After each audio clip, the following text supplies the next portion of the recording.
Bueno, la filosofía política es una parte de la filosofía que estudia cómo se debe organizar o cómo se organiza la sociedad para convivir, ¿no? Para la convivencia, para la convivencia. Visto así, está relacionado con aspectos normativos, ¿no? Cómo se puede convivir, cómo se deben hacer las leyes. Hay cierto aspecto normativo o regulador, o regular, el aspecto de regular la convivencia. Cuando empieza el mundo moderno, suele aparecer o suele usarse el concepto de estado natural, ¿no? Que es donde el hombre vive en libertad así de manera espontánea, pero renuncia a eso y constituye un estado político para poder convivir con nosotros. Y ese estado político precisamente se presenta de diversas maneras, ¿no? Y en torno a él el poder también, el poder político se presenta con diversa intensidad.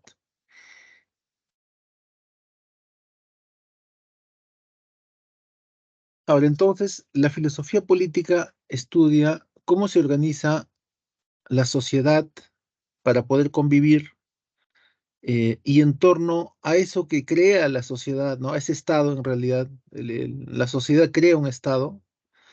En torno al estado aparece la figura del poder político, ¿no? El poder político, que a través de la historia, bueno, eh, puede recaer en un rey, por ejemplo, ¿no? O puede recaer en las clases gobernantes, ¿no? Que a través de la historia lo que se ve es un tanto que el poder está en manos de los nobles y los militares, ¿no? Y eso si uno revisa la historia va a ver que es así. Platón mismo reflexiona sobre ese punto, ¿no? El poder está en las clases gobernantes, bueno, que son eh, la nobleza y los militares, ¿no? De la nobleza, bueno, sale uno que va a ser el gobernante y los guardianes del poder, bueno, los militares, ¿no? En ellos recae el poder, ¿no? Pero el poder se ha manifestado de diversas maneras, ¿no? Por ejemplo, en las dictaduras, ya yendo más cercanos a nosotros en el tiempo, lo que ha ocurrido en Chile con Pinochet, por ahí, ¿no? O Argentina con Videla, o en el caso de acá con Fujimori, ¿no? El poder descontrolado, desmedido, el poder represor, ¿no? Es la dictadura. Con naturalmente, en estos casos, en todos los casos de dictadura, curiosamente, siempre han habido desapariciones forzadas, desaparición de personas, un poder desmedido, ¿no? Ahora, la democracia, lo que hay ahora es una suerte de democracia representativa. Uno elige a sus representantes, ¿no? Pero en la antigüedad hubo otro tipo de democracia. Bueno, en Atenas lo que había era una democracia directa. Em, todos los ciudadanos de la polis se reunían para votar, ¿no? Para determinar qué cosa tenía que hacerse en la polis. Ya, en eso consistía la democracia directa, ¿no? En nuestro caso, en la actualidad, lo que hacemos nosotros es elegir a otros para que hagan eso, ¿ya? Para que hagan eso, ¿no? Está, bueno, el poder asociado a la aristocracia. A veces hay solamente un personaje que es la cabeza visible, pero los que están en el poder son todo un grupo social, la clase de arriba, ¿no? O está el caso de la monarquía, ¿no? En el que el rey ostenta todo el poder, como lo que hubo pues durante buen tiempo en Inglaterra, ¿no? El rey era el que hacía las leyes, el que impartía las leyes y también era el que creaba las leyes y también era el que dirigía la iglesia, en el caso de la monarquía inglesa, ¿no? Lo que se suele llamar césaropapismo, césaropapismo. Ya, entonces, la filosofía política, que tiene un trasfondo normativo, porque de ahí se han tomado ideas políticas para mejorar los modos de gobierno, ¿no? Por ejemplo, no sé, Montesquieu cuando habla sobre la separación de los poderes del Estado, el ejecutivo, el legislativo y judicial, que es lo adecuado para un gobierno, para un mejor gobierno, ¿no? Para una mejor gobernabilidad, ¿no? Independencia de los poderes políticos, ¿ya? Y eso, bueno, es lo que se busca reflejar en la actualidad, por ejemplo, ¿no? Esa recomendación, ¿no? Eh, Ese es un asunto central en la filosofía política. El hecho de que aporta ideas, ¿no? Un tanto reguladoras o normativas que se suelen aplicar luego, ¿no? Em, Ahora, ¿qué problemas aparecen en torno al estado político? Bueno, el poder político es uno de ellos, ¿no? El poder político. ¿Cuál es la mejor forma de gobierno, ¿no? Si la monarquía, la república democrática, em, puede haber una sociedad sin Estado. El concepto lo manejan un tanto los anarquistas que plantean una sociedad sin Estado, y por ahí también algo de eso hay en el marxismo de lo que en el siglo XX, ¿no? Bueno, Lenin plantea eso en el Estado y la Revolución también. Una idea afín a este pensamiento de sociedad sin Estado. Sin Estado. Está también el asunto de la libertad del ciudadano, ¿no? Ahora, el concepto de Estado y de ciudadano también, que se suele manejar, ¿no? Desde los inicios del mundo moderno, es el sentido en el que lo usaban pues los romanos, ¿no? No por nada Hegel solía citar, bueno, Hegel decía que Roma representa la edad de madurez del ser humano, ¿no? Es donde la libertad ha madurado. Claro, eh, se refiere al Estado romano, ¿no? Entonces de ahí se toma ese concepto de Estado que es más próximo al nuestro, ¿no? Y el de ciudadano también, ¿no? Aquel que tiene obligaciones y también tiene derechos, ¿no? Derechos. Ese es el ciudadano, ¿no? Alguien con obligaciones y con derechos. Claro, cuando el Imperio Romano iba creciendo, para comprometer ¿no? Los territorios avasallados, eh, les daban derechos a los nuevos romanos, ¿no? Y también les daban obligaciones. El más importante, naturalmente, era defender el imperio, ¿no? Defender el imperio.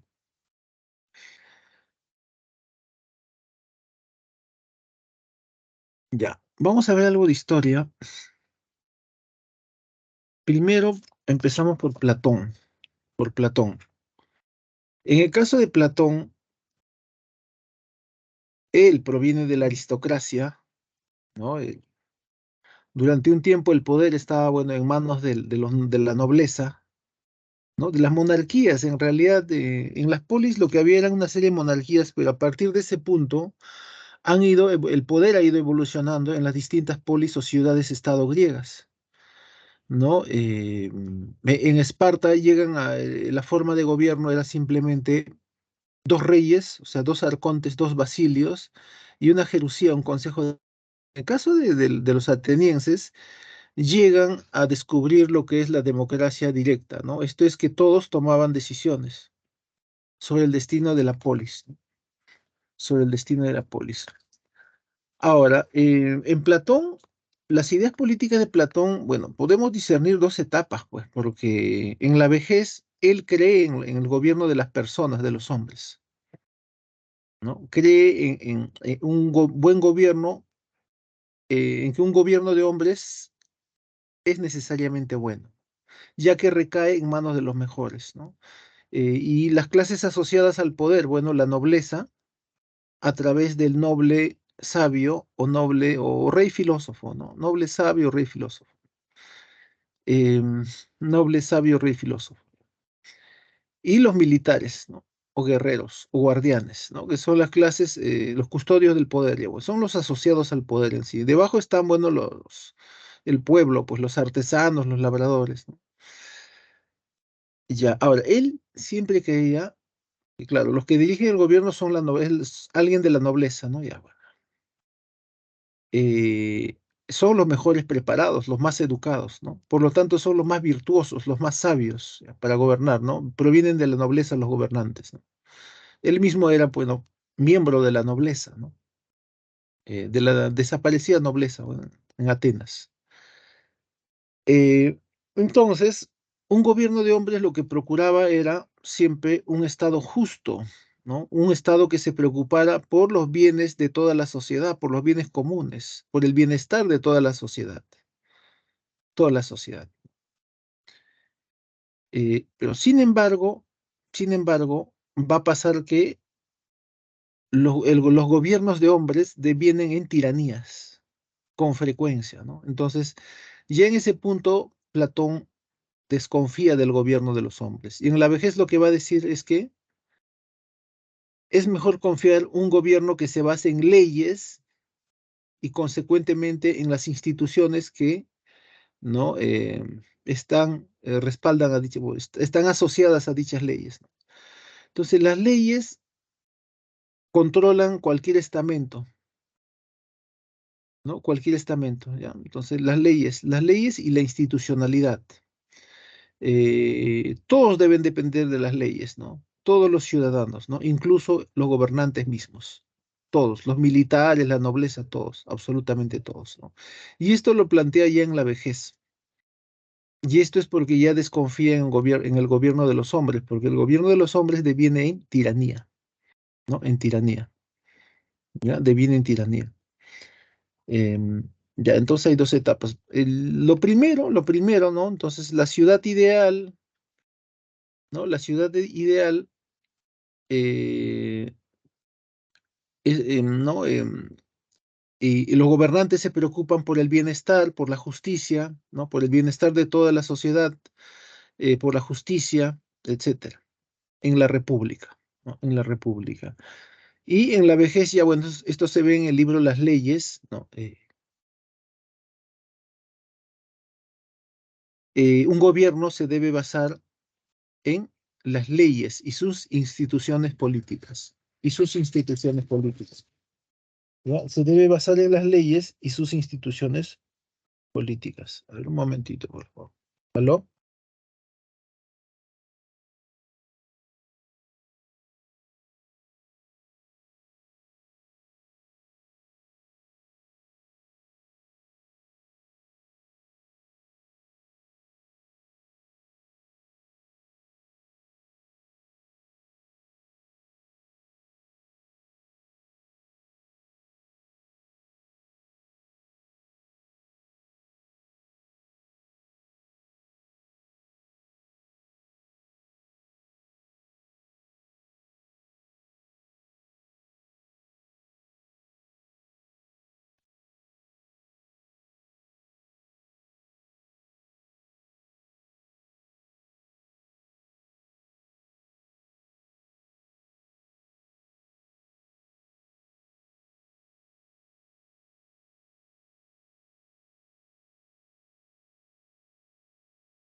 Ya, ahora sí. Ya, entonces, y en la vejez ya no creen los gobiernos de los hombres. Bueno, esto lo sostiene en el libro de las leyes, pues en las leyes, ¿no? En las leyes. Eh, Todos dependemos de las leyes. Las instituciones, los hombres, incluidos los gobernantes, ¿no? ¿Ya? La clase gobernante, ¿no? Sea de la nobleza, que todavía existe. Bueno, Platón era de la nobleza, descendía de la nobleza, y bueno, los militares mismos, pues. Ya, vamos a pasar a la siguiente página. Aristóteles. Ahora, Aristóteles, a diferencia de Platón, él siempre va a creer en un gobierno basado en las leyes y sus instituciones, ¿no? Él siempre va a pensar que las leyes siempre están por encima de los hombres, ¿no? Eso que Platón por ahí pensaba en la vejez, siempre lo va a defender Aristóteles, ¿ya? Siempre lo va a defender Aristóteles. Por lo demás está su teoría, pues que el hombre es un ser social, ¿no? El hombre es un ser vivo social, político. Lo social, lo político y lo moral están totalmente relacionados o son lo mismo para Aristóteles. El hombre es un ser vivo político, son politicón, ¿no? Algunos traducen como animal, pero lo más exacto es decir ser vivo político, son politicón. Entonces, ahí está. Primero lo que hace el ser humano es constituir una familia, luego constituye una aldea y así consecuentemente al final se llega a una polis, pues, ¿no? A una polis, ¿no? Eh, a una polis, a un estado, ¿no? A un estado. ¿Y ese estado cómo debe ser? Claro, el hombre que es social finalmente se agrupa y constituye una polis. ¿Y para qué constituye una polis? ¿Para ser miserable? No, para ser feliz, dice. Para ser feliz, ¿no? La eudemonía es el bien supremo a que aspira todo hombre en la sociedad. La eudemonía o la felicidad. Todos los ciudadanos aspiran a eso, ¿no? Para eso se establece una sociedad, un estado, para poder convivir, para ser felices. Bueno, y en el camino de esa felicidad, a ese camino, a esa meta, a ese bien, ¿cómo se llega? Se llega con la vida contemplativa, como se ha visto, ¿no? Y la vida contemplativa, ¿cómo se provee? Se provee gracias a la dianoia, a la razón discursiva, a las virtudes que hay asociadas a ella, ¿no? Las virtudes dianoéticas o de la razón discursiva en acción, bueno, sabiduría, prudencia, inteligencia, te encaminan hacia la eudemonía, ¿no? Por un lado, ¿no? También se ha visto que te encaminan hacia el punto medio, al justo medio, que es donde está la conducta moral correcta, ¿no? Que la conducta moral correcta es lo que subyace a una polis en donde hay felicidad, ¿no? Hay una relación ahí, el punto de contacto es precisamente la dianoesis, pues el pensamiento, ¿no? Las virtudes asociadas a la razón discursiva, ¿no? Ya, entonces, el hombre constituye una sociedad, una polis, un estado para poder vivir bien, para ser felices, ¿no? Y a eso se encamina con la contemplación. Ahí está. Y siempre va a sostener el hecho de que un gobierno de hombres es superior a un gobierno perdón, un gobierno de leyes es superior siempre a un gobierno de hombres, ¿no? Por lo que ya un tanto lo que había expuesto Platón, por ejemplo, ¿no? Acerca de las tiranías, ¿no? Que en el caso de Atenas, bueno, es muy recurrente el asunto de los tiranos, es que el poder corrompe, pues. Bueno, en realidad varias cosas corrompen, ¿no? El deseo de posesionarse también corrompía, ¿no? En el caso de Platón, por eso Platón decía, es mejor que hubiera una suerte de propiedad común o comunitaria entre militares y la nobleza, ¿no? Eso es lo que planteaba Platón. Pero bueno, es pensamiento de él, pues. Y entonces para Aristóteles el gobierno ¿no? basado en las leyes es superior al gobierno de los hombres. Todos los hombres pueden tener cualidades para ser buenos gobernantes, pero eso no quiere decir que no caigan en excesos, ¿no? En excesos.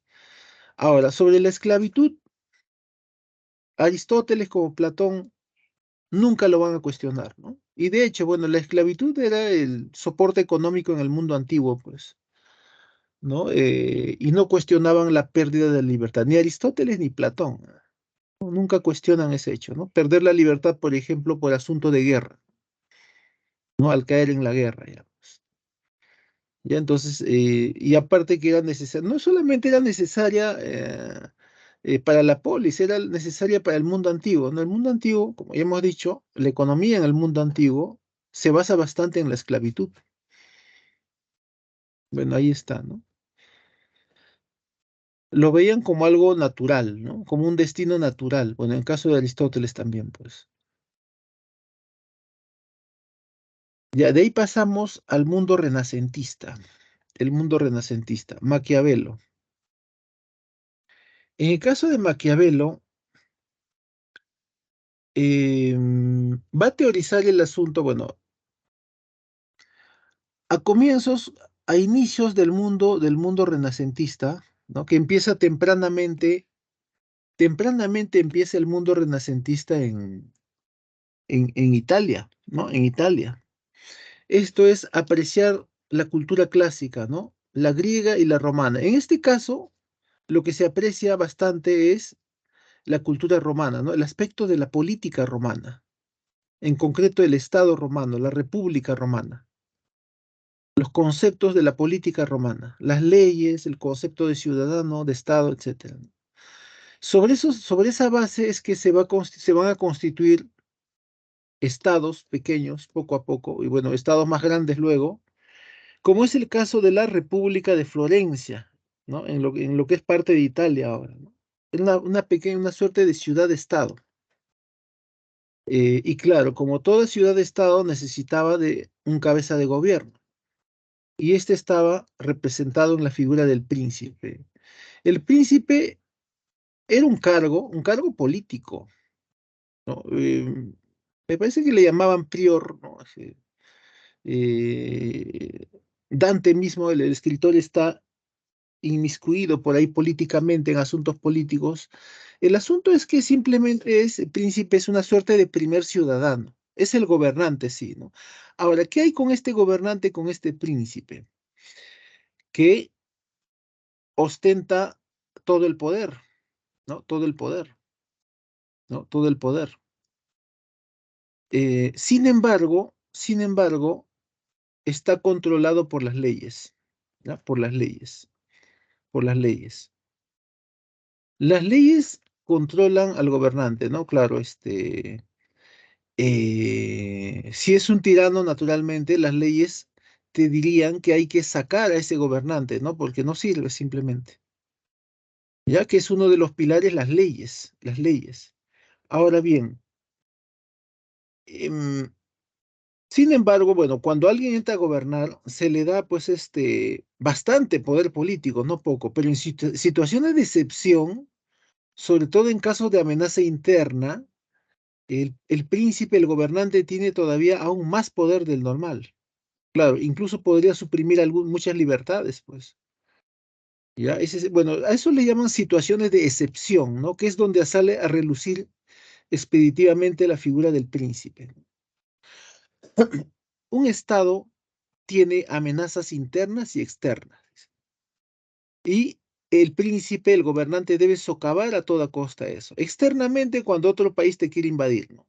¿Ya? Internamente, cuando eh, algún poder político propicia una suerte de guerra civil, ¿no? Una guerra civil es un asunto interno que amenaza el poder estatal, en este caso, ¿ya? El poder estatal, ¿no? Entonces, un Estado tiene una república, ¿no? Porque Maquiavelo es un republicanista, ¿no? Es una república a la usanza romana.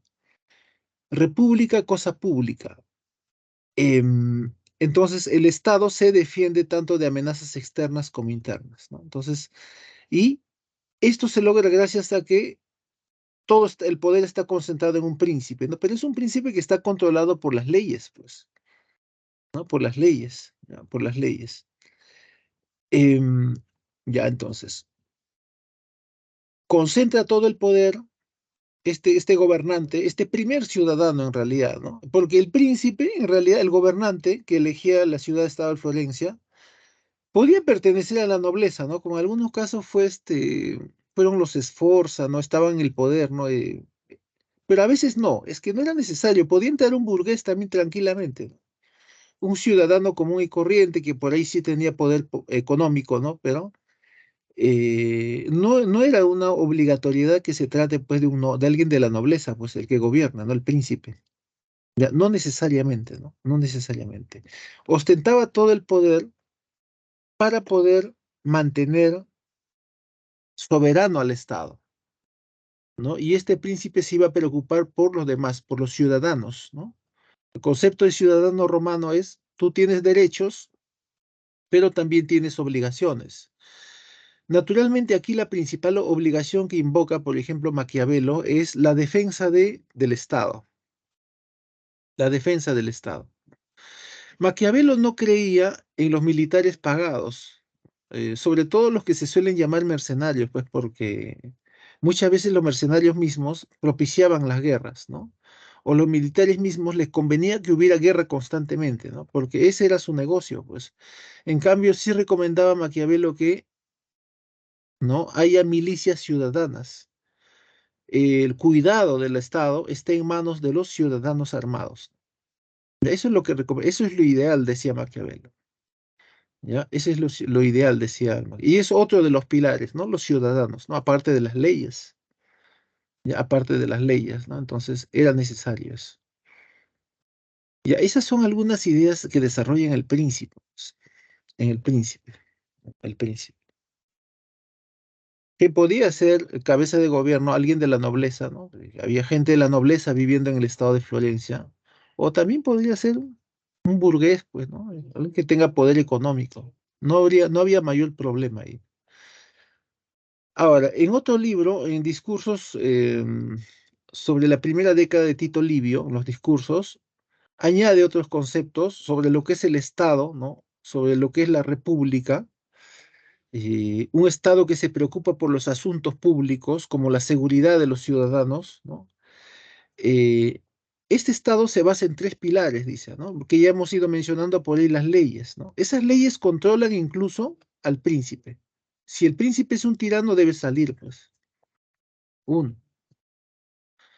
El otro pilar son las instituciones, ¿no? Pero las instituciones también tienen una base legal, están relacionadas con las leyes, ¿no? Ahí está, bueno, concepto, nosotros cuando hablamos de instituciones en la actualidad nos referimos pues al poder judicial, al poder ejecutivo, legislativo, a las instituciones por ahí que garantizan una adecuada elección, como el Jurado Nacional de Elecciones, que es lo único en libertad que queda hasta hoy, ¿no? Que también quieren sacarlo para que así tengamos una presidenta por los próximos 30 años, por lo menos, pues, ¿no? Pero bueno, ahí está, pues.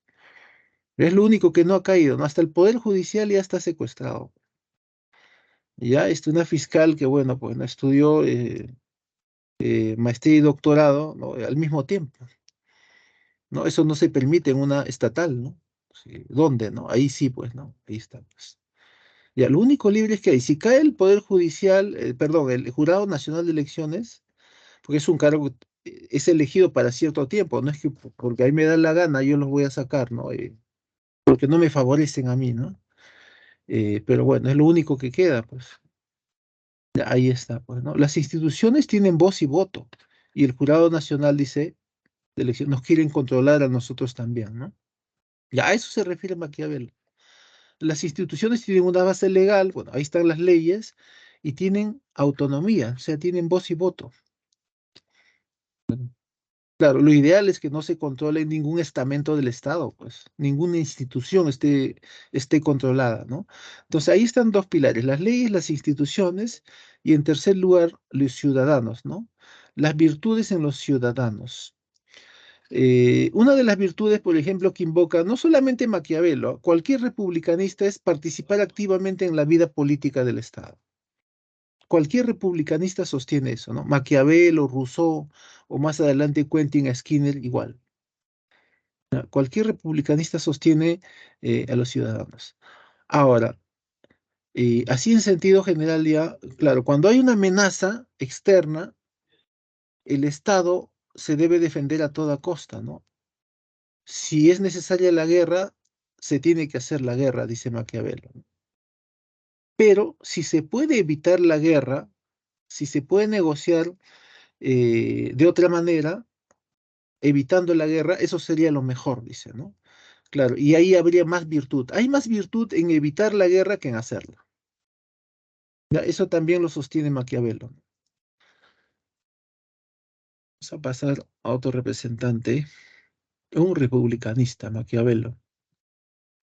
Thomas Hobbes. En el caso de Thomas Hobbes, para él el modo ideal de gobierno es la monarquía absoluta, el totalitarismo, el absolutismo.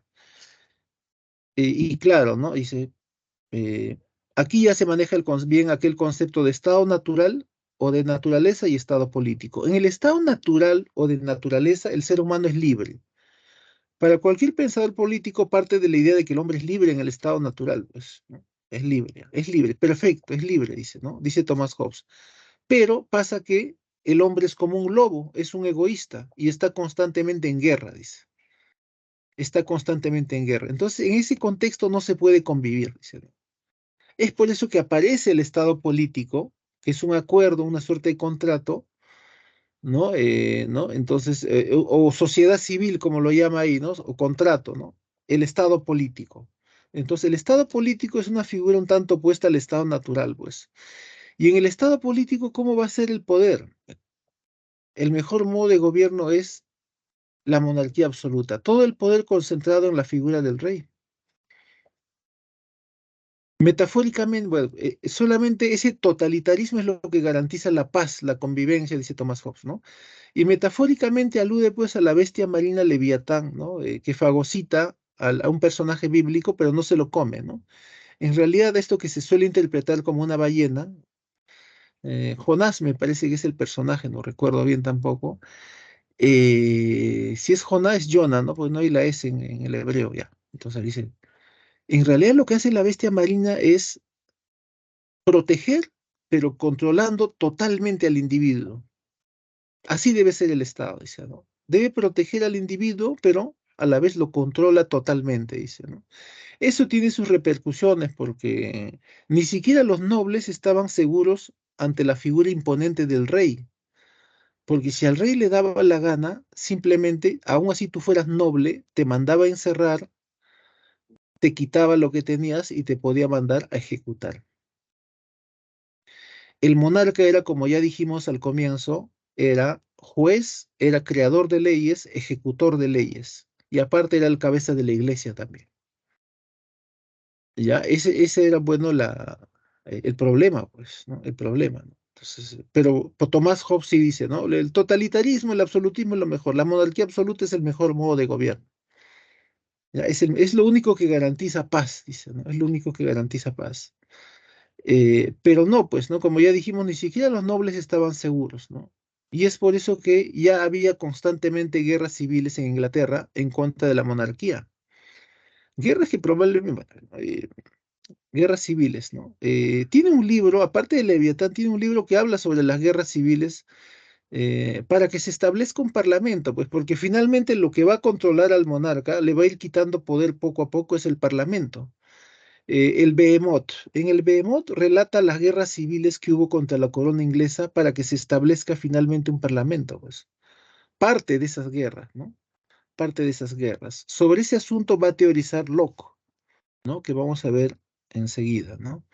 John Locke es el padre del pensamiento liberal clásico, o el padre del pensamiento liberal. Eh, Va a ser un defensor de la libertad individual, ¿no? De la libertad individual, empezando por ahí. Ahora, el pensamiento del Parlamento también, ¿no? El Parlamento, y sobre todo el Parlamento, ¿no? Bueno, y ahí claramente dice el Parlamento debe limitar el poder, pues, del monarca, que por naturaleza es un tirano, pues, ¿no? Ni siquiera los nobles estaban protegidos ante la figura del rey. ¿Ya? Por ese tipo de ideas se solía decir que el pensamiento de Locke engendra revoluciones, ¿no? En alusión a la Revolución Francesa o la misma revolución que hubo en Norteamérica, ¿no? Los estados que se independizaron frente a Inglaterra, ¿no? O se independizaron de Inglaterra. Ahora, ¿cómo es el estado natural para Locke? Bueno, en el estado natural o de naturaleza, el hombre nace con derechos naturales. O sea, el rey no se los puede arrebatar, ¿no? Así sea de la nobleza o no lo sea, ¿no? Derechos naturales, el derecho a la vida, el derecho a la libertad, que es la base de las libertades. Di el derecho a las posesiones que adquiere, la propiedad privada. Esos tres derechos naturales son básicos. Entonces, cuando se constituye el Estado político, mínimamente se parte del hecho de garantizar esos tres derechos naturales y después otros más, pues, pero básicamente esos, ¿no? Los derechos naturales. O sea, cuando el hombre constituye por un acuerdo, por un contrato social, un Estado político, el Estado debe garantizar como punto de partida esos derechos naturales, la vida, la libertad y las posesiones particulares, ¿no? Las posesiones particulares. El Parlamento, bueno, el origen del Parlamento es precisamente para controlar el poder del monarca, ¿no? Ya que esto afecta la vida de los ciudadanos, de los individuos, ¿no? De los individuos, ¿ya? De los individuos. Es el origen de la bicameralidad, pues, ¿no? En principio el Parlamento cuando se constituye, bueno, en Europa, ¿no? Primero, bueno, el modo inglés, luego el alemán es una copia, ¿no? Dos cámaras, dos cámaras. La cámara que representa a los nobles de los lores, ¿no? Y la Cámara de los comunes, que representa a los ciudadanos, eh, ¿no? Frente al rey.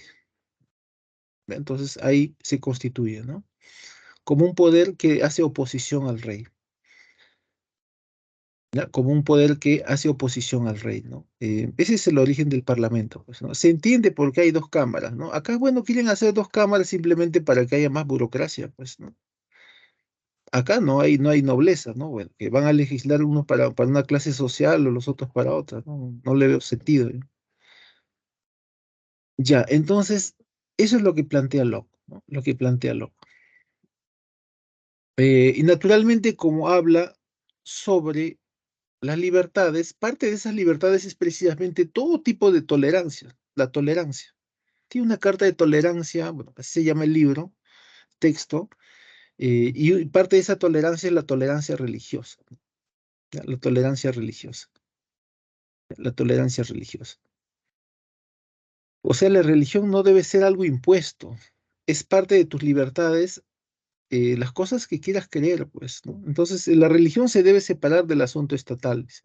Básicamente es eso, básicamente es eso. Entonces, si el Estado es alguien, bueno, es un sistema totalitario, por así ponerlo, como el que había en Inglaterra, antes de que haya una monarquía parlamentaria, ¿no? Que es lo que finalmente quiere Locke, ¿no? Porque en realidad él quisiera una república, pero no.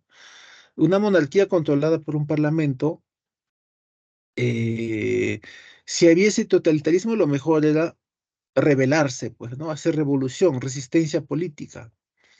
¿No? Y claro, eso ya se ha visto, pues, y ya hemos dicho que lo relata el mismo Hobbes en el Behemoth, ¿no? Las guerras civiles que hay en torno a la creación del Parlamento inglés.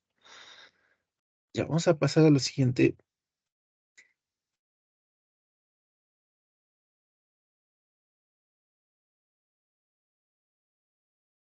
John Locke, Carta de Tolerancia. Sí, así se llama el texto. Bueno, se puede traducir como discurso de tolerancia también lo de Locke, pero bueno. Ahora, en el caso de Rousseau, igual, ¿no? ¿Cómo es el estado político para Rousseau? El hombre es libre, ¿no? Es lo que sostienen todos, ¿no? El estado, perdón, el estado natural, el hombre es libre, ¿no? Lo dice Hobbes, lo dice, bueno, también, Locke, ¿no?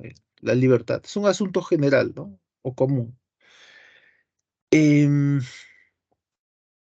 ya, ahora, entonces, en el estado natural o estado de naturaleza, en este estado hipotético, que es el punto de partida, el ser humano entonces es libre, pero también es bueno. Es un ser piadoso, dice. Con sus semejantes es bueno, dice. ¿Ya? Entonces, ¿qué cosa pasa? Que cuando aparece este suerte de contrato social que viene a ser el estado político, ¿no? Ahí es donde el hombre se hace malo, dice, ¿no? Se hace malo. Por X motivo, se hace malo ahí.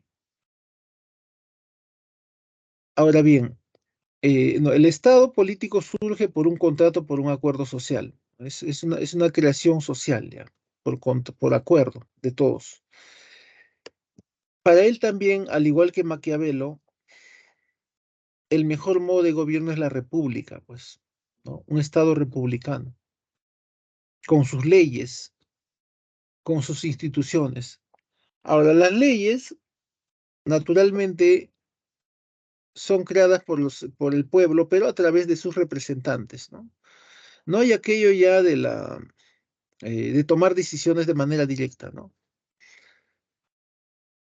Ya, republicanista, ¿no? Ahora, otra figura bueno, el republicanismo plantea, ¿no? Un Estado basado en las leyes, pues, uno, en sus instituciones, pero también en los ciudadanos, ¿no? Y él lo va a remarcar, ¿no? Es el mismo discurso que decía, un discurso parecido al de Maquiavelo, ¿no? Los ciudadanos deben participar activamente en las cosas públicas. República quiere decir cosa pública, ¿no? La educación, la seguridad, etcétera, ¿ya? Etcétera. El bienestar de todos, etcétera. Participación activa a la hora de elegir representantes políticos, por ejemplo. Ya, eso es lo que va a invocar Rousseau. Ahora, en realidad los republicanistas tienen lineamientos bastante generales, ¿no? Un Estado soberano, ¿no? Un Estado basado en leyes, ¿no? La participación activa de los ciudadanos y el Estado garantiza, bueno, las libertades, pues, ¿no? Los derechos, ¿no? Derechos, ¿no? Como la libertad, por ejemplo, ¿no? Las libertades, ya. Bueno, ese es el caso de Rousseau, ¿no?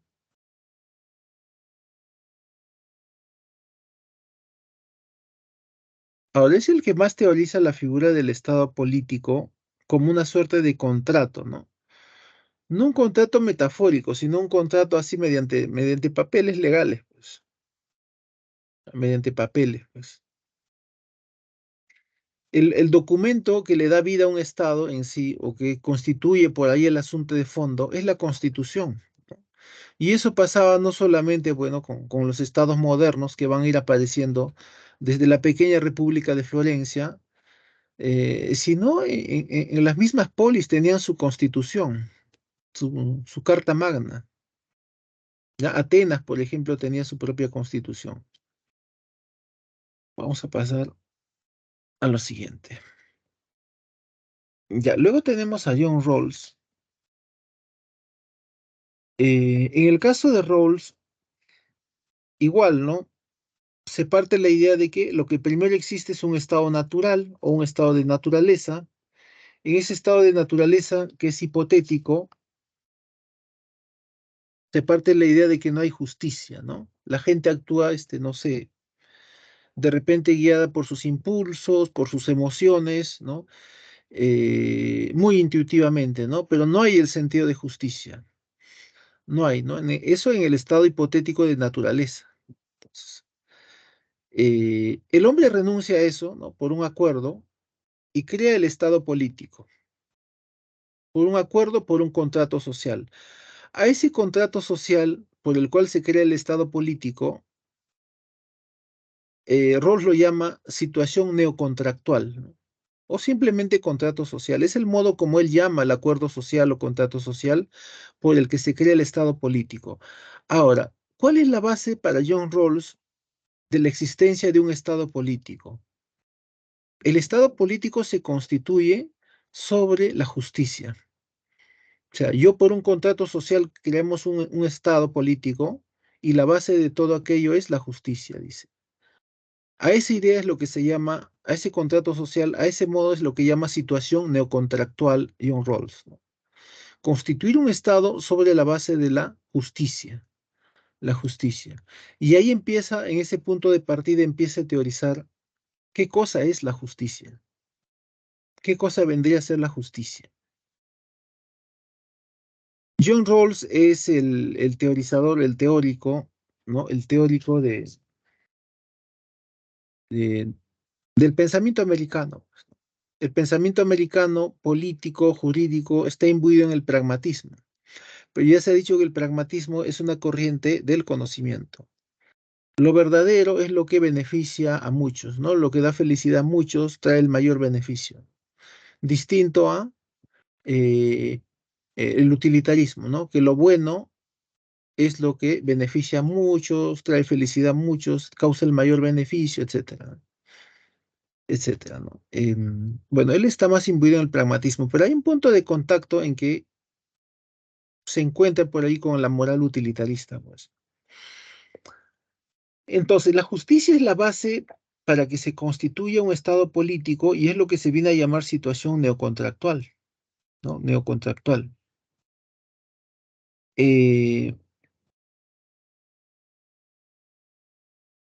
Esa situación política, claro, por oposición, ¿no? Si por un lado tenemos el Estado natural, este nuevo Estado es artificial. Pues el Estado político es algo artificial, se entiende porque es algo creado por la mano humana, ¿no? Es un escenario hipotético, dice. Ya, y ahí qué cosa debe haber, bueno, que la justicia sea ciega, pues, ¿no? El velo de la ignorancia no es otra cosa que la justicia ciega. ¿Y por qué?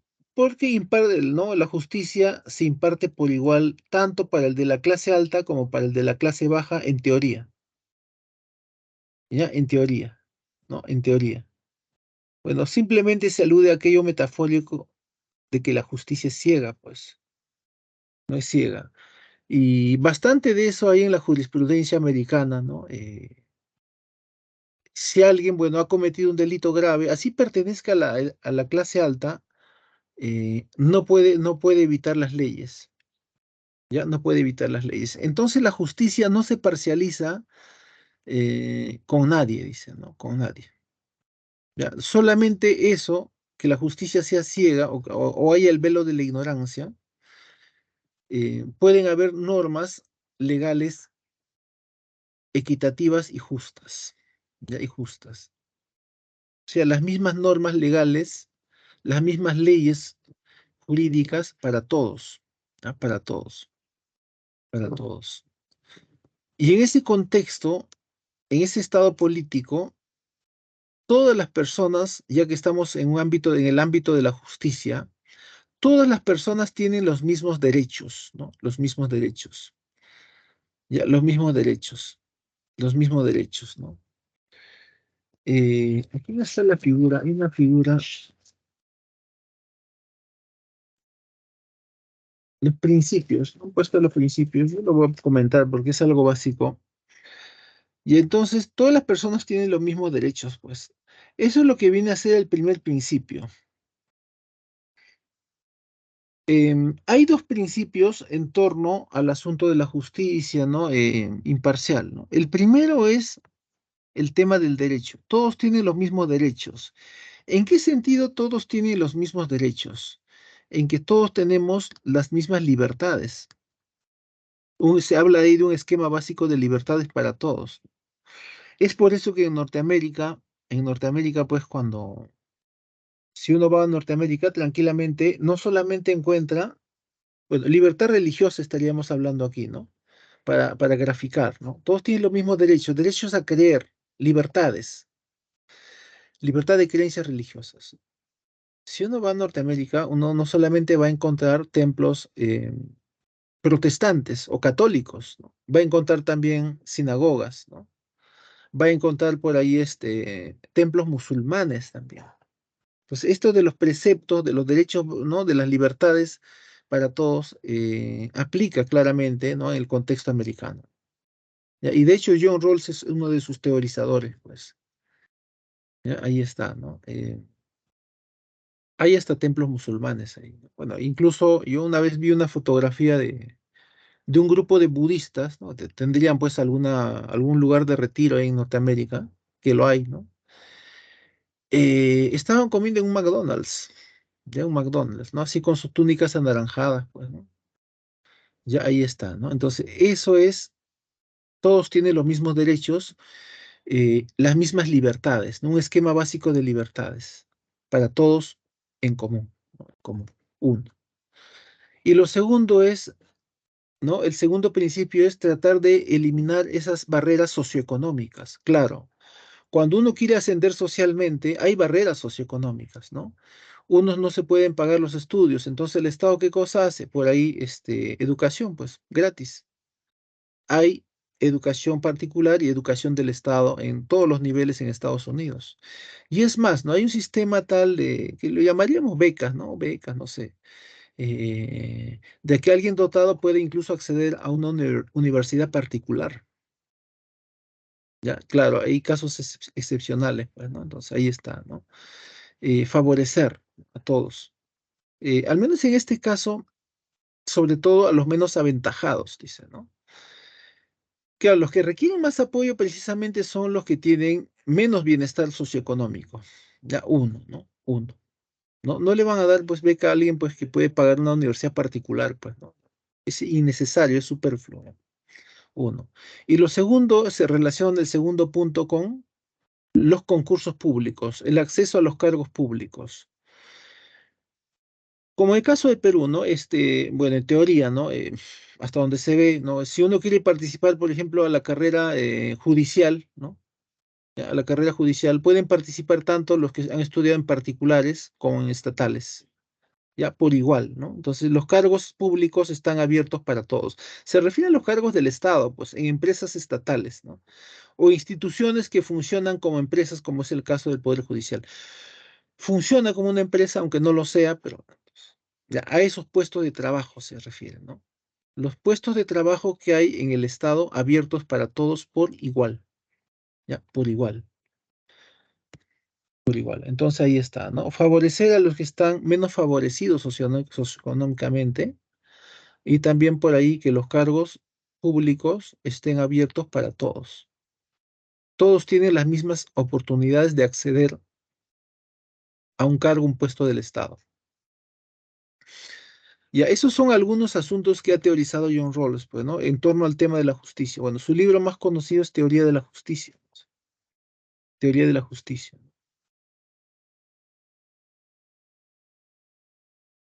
Ya. Bueno, hay un glosario aquí. Yo voy a ponerle las claves. Ah, bueno, este es un cuadro de resumen. Ya, la filosofía política estudia, ¿no? Cómo se organiza la sociedad para convivir, ¿no? Bajo la figura del Estado político, ¿no? Ahí aparece el concepto de las leyes, las formas de gobierno, ciudadanía, etcétera. Bueno, Platón, que tiene dos etapas, primero cuando cree en gobierno de hombres y segundo cuando cree en las leyes. Aristóteles siempre cree en las leyes, ¿no? En caso de Maquiavelo, el mejor modo de gobierno es la república. El poder se debe concentrar en el primer ciudadano, sobre todo en los casos de excepción, ¿no? Cuando hay amenazas contra el Estado soberano. Tres pilares: las leyes, las instituciones y los ciudadanos, pues. El caso de Hobbes, el mejor modo de gobierno es la monarquía absoluta, ¿no? La monarquía absoluta, ¿ya? La monarquía absoluta, ¿no? Todo el poder concentrado en la figura del monarca, pues, ¿no? La figura del monarca. Es lo único que garantiza la paz, dice, ¿no? La paz. Dice. Para Locke, la monarquía debe estar controlada por un parlamento, ¿no? Un parlamento. El parlamento le debe restar poder poco a poco, cada vez más, al soberano. ¿No? Al soberano. Para la época era una idea, bueno, un tanto subversiva, pues. Está amenazando al poder del monarca, ¿no? Bueno, en realidad el monarca era mal visto incluso por los mismos nobles, ¿no? Ya hemos dicho que si él te deseaba, bueno, encerrarte, así fueras de la nobleza, te encerraba, pues, ¿no? O te mandaba a ejecutar, ¿no? El caso de Rousseau, otro republicanista, ¿no? El hombre es bueno, es piadoso, se corrompe en el estado político, ¿no? Al cual accede por un contrato social. Otro republicanista, ¿no? Cree en el Estado político soberano, en las leyes, las instituciones, en la participación activa de los ciudadanos. Y el caso de Rawls, ¿no? El Estado político se constituye sobre la base de la justicia. Es lo que él llama situación neocontractual. Y la justicia, ¿no? Debe ser imparcial. Tiene dos pilares, ¿no? Uno es ayudar a los menos favorecidos económicamente, socioeconómicamente, ¿no? Por ahí con la educación, acceso a salud, eso aporta bastante al desarrollo, ¿no? Y lo segundo es que todos tienen acceso a los cargos públicos, ¿no? A los cargos públicos, por igual. Ya, estas son las claves,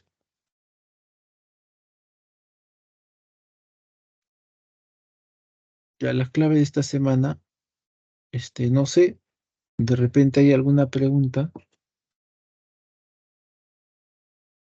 a reducir.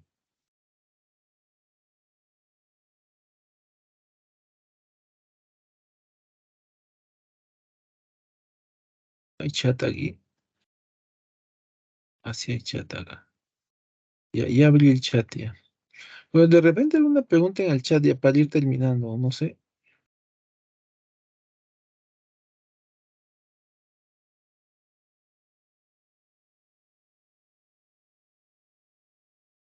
Y alguna pregunta ya para ir terminando.